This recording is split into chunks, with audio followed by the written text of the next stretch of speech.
Vadodara railway ગોદીમાં શેડના અભાવે સિમેન્ટનું નુકસાન, સામાજિક કાર્યકર દ્વારા રેલવે તંત્ર સામે રોષ વ્યક્ત કરાયો।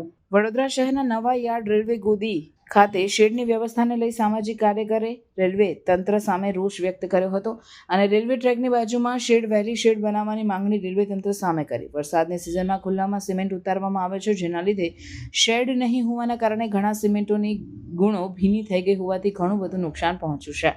સિમેન્ટના જથ્થામાંથી કેટલાક સિમેન્ટના જથ્થા વરસાદના કારણે ભીનો થયો હતો, જેને લઈને સામાજિક કાર્યકર અતુલ ગામેચી રેલવે તંત્ર સામે રોષ વ્યક્ત કર્યો હતો। વહેલી તકે રેલવે ગોદી રેલવે ટ્રેકની બાજુમાં શેડની વ્યવસ્થા કરવામાં આવે એવી રેલવે તંત્ર સામે માંગ કરી હતી।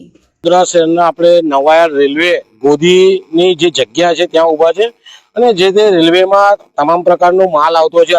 સિમેન્ટ જે આવી રહ્યો છે, આ સિમેન્ટ અહીંયા ખુલ્લામાં ઉતારવામાં આવી રહ્યું છે। જો હમણાં કંઈક વરસાદ પડે તો આ સિમેન્ટ આખો બગડી જઈ શકે છે, એટલે એક બાજુ કોન્ટ્રાક્ટરને પણ માર પડે છે। આપણે આગળ પણ જોયું કે સિમેન્ટ ઘણો પલળી પણ ગયો છે, તો રેલવે વિભાગ દ્વારા અહીંયા શેડ બનાવવો જોઈએ।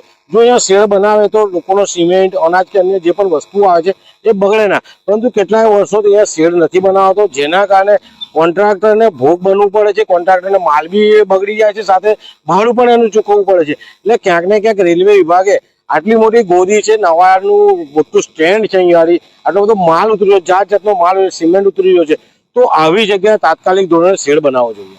શું કહેશો કે આ જે માલ ઉતરે છે, કેટલા ઘણા વર્ષોથી સમસ્યા છે, અનાજ ઉતરે છે, સિમેન્ટ ઉતરે છે, આના માટે જવાબદાર જે રીતના રેલવે સત્તાધીશો રેલવેની ગાડીમાં જ્યારે માલ આવતો હોય તો અને માલ જો બગડી જાય, સિમેન્ટ હોય કે અનાજ હોય, માલ બગડી જાય તો રેલવેના સત્તાધીશો જ જવાબદાર છે।